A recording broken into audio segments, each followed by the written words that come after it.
조합제 TV 시청자 여러분 안녕하십니까? 2023년 4월 27일 오후 1시입니다. 오늘 바이든 미국 대통령과 윤석열 대통령 사이에 있었던 정상회담에서 발표된 대북 핵 억지 전략 중에서 획기적인 사안은 핵 추진 잠수함이 아니라 핵 미사일을 탑재한 전략 잠수함을 한국 근해에 또는 한국 항구에 정기적으로 배치하겠다고 발표한 사실입니다. 이것은 북한의 핵 능력을 무력화시키고 나아가서 중국에도 크게 위협을 주는 어떻게 보면 이 최종 병기입니다.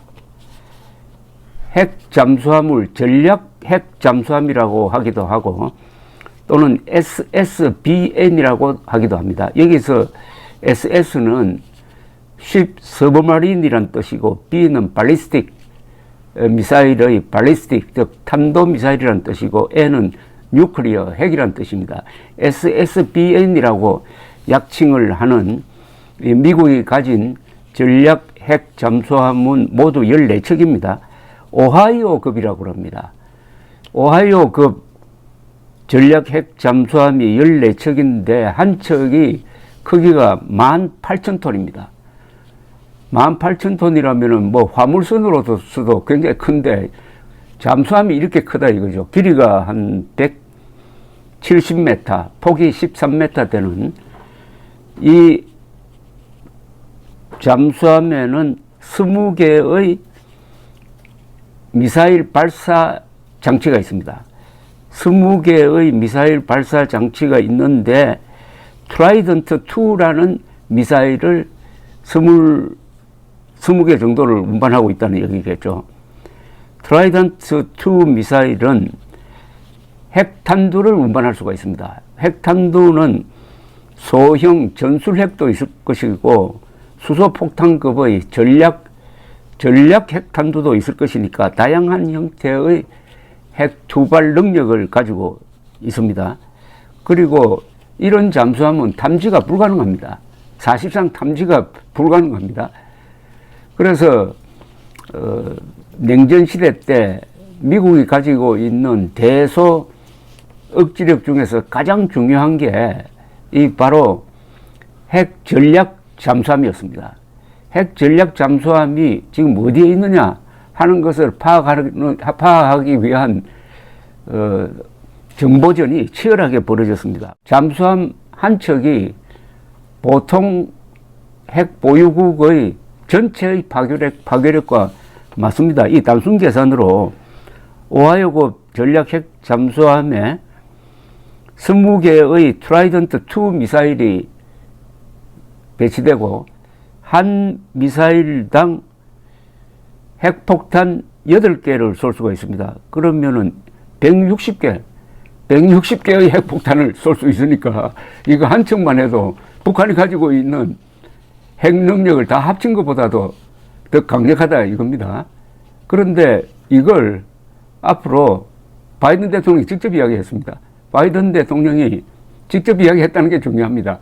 아래 뭐 국방부 관리가 이야기한 게 아니고 바이든 대통령이 정기적으로 한반도 주변에 배치하겠다는 겁니다. 앞으로 이제 이 핵 전략 잠수함이 부산항에 들어오면은 김정은이는 아마 어디 방카로 숨어야 될 겁니다. 마침 거기에 맞춰가지고 핵 전략 잠수함이 괌에 있는 미군 기지로 입항하는 사진을 미군이 공개를 했습니다. 어떻게 보면은 이게 전술핵 재배치보다 그 핵 능력 면에서는 훨씬 더 앞서는 카드입니다. 다만 이 잠수함의 운용은 전적으로 미국에 의존하게 되죠. 내키는 김에 한반도 근방에 들어올 때는 한국군 장교도 같이 타가지고 핵 발사에 대해서 공동 사용권을 가지는 그런 협약을 한다면 더 좋겠습니다만은 지금 단계에서는 일단 미국이 한반도 근해에 정기적으로 핵 전략 잠수함을 배치한다. 이렇게 선언한 것만 해도 이게 일종의 게임 체인지가 될 수가 있습니다. 게임 체인지. 게임을 바꿀 수 있는 최종 병기죠. 이 정도까지 간 것은 윤석열 정부의 공입니다. 윤석열 정부가 탄생하자마자 전술핵 재배치라든지 아니면 나토식의 핵 공유 방안이라든지 아니면 자위적 핵무장을 하겠다는 식의 비슷한 이야기를 하니까 미국도 긴장한 거죠. 그래서 지금까지는 한국이 미국에 대해서 당신들이 약속한 핵 우산 또는 확장 억지력을 어떻게 우리가 믿겠느냐 해도 미국 쪽에서는 좀 냉담하게 대했습니다. 그냥 믿으라는 이런 식이었는데 윤석열 대통령이 들어오면서 또 북한이 핵 미사일 시험 또는 고도화를 착착 진행하고 있으니까 미국도 이거 가만히 있다가는 한국이 독자적 핵무장 쪽으로 갈 가능성도 있다라고 판단한 것으로 보입니다.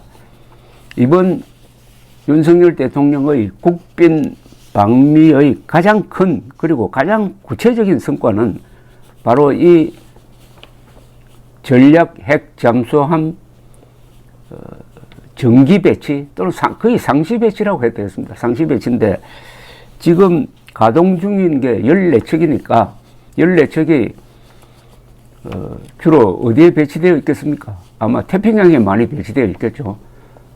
주로 러시아와 중국을 상대로 해야 되니까요. 러시아도 이런 류의 SSBN 잠수함을 여러 대 가지고 있습니다. 사실은 지금까지 가장 큰 SSBN은 소련이 개발한 것이었습니다.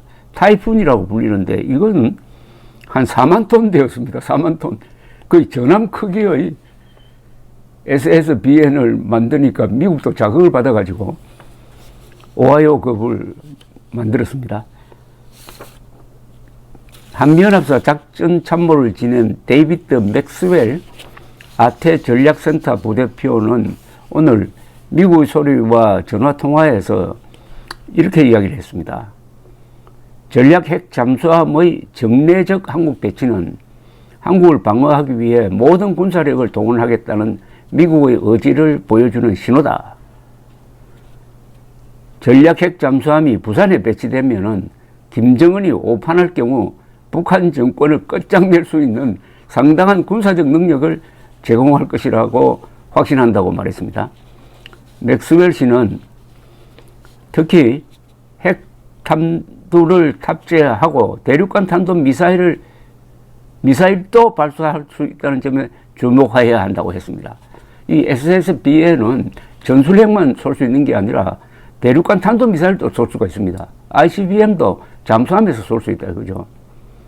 그리고 한반도 근해에 전략 핵 잠수함을 배치하는 것은 40년 만에 처음입니다. 그만큼 이 세계 전략에 큰 변화가 있었다는 겁니다.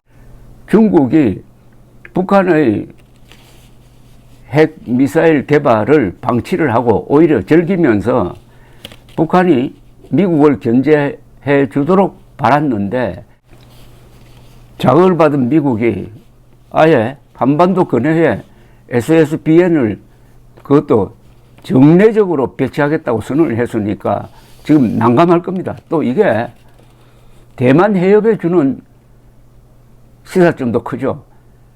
대만 해협에서 무슨 일이 벌어졌을 때 중국을 견제할 수 있는 가장 유효한 무기도 SSBN입니다. 전략 핵 잠수함입니다. 제일 중요한 것은 이게 탐지가 거의 불가능하다는 사실입니다. 로렌스 코브 전 미국 국방부 차관보도 전략 폭격기나 스텔스 전투기와 마찬가지로 전략 핵 잠수함은 북한이 위치를 쉽게 탐지할 수 없다는 데서 강력한 억제력을 갖고 있다고 했습니다. 그러니까 이 전략 핵 잠수함은 일종의 이 바다 밑을 다니는 스텔스라고 보면 됩니다. 스텔스 잠수함이죠. 잡히지가 않는다는 겁니다. 코버 전 미국 국방부 차관보는 미국의 이번 전략 핵 잠수함 정기적 배치 결정은 한국을 넘어 인도 태평양 영내 전체에 미국의 영향력을 더욱 강화하고 강력한 억제력을 제공할 수 있는 토대를 마련할 것이라고 전망을 했습니다. 그러면서 대만 해협 문제 등과 관련해 중국에 메시지를 보내는 것이며 미국, 한국, 일본 세 나라 간 협력과 훈련에도 긍정적인 영향을 줄 것이라고 했습니다. 그러면서 한국이 자체 핵무장을 하지 않도록 한국 내의 여론을 달래는 역할도 분명히 할 것이라고 덧붙였습니다. 자, 앞으로 과제는 이 전략 핵 잠수함이 한반도 근해에 배치되었을 때 한국과 미국 또는 한미일이 어떻게 공동 작전을 하느냐. 그러니까 어떻게 협력을 해가지고 그 잠수함 운용에 한국이 발언권을 행사하느냐. 그런 시스템을 어떻게 만들 거냐. 그리고 거기에 따른 훈련을 어떻게 할 것이냐 하는 게 앞으로의 과제지만은 김정은이 이제 까불다가 정말 혼이 나게 생겼습니다. 어떻게 보면 불장난이죠. 자, 이제 김정은의 고민이 시작되었다고 봅니다. 윤석열 대통령 방미의 최대 성과입니다. 그리고 이것은 한반도를 뛰어넘어서 동북아 전체의 전략에도 영향을 미치는 최종 무기, 활이 아니라 최종 무기 SSBN 전략입니다. 이런 종류의 전략은 대전략이라고 불러도 될 것입니다. 감사합니다.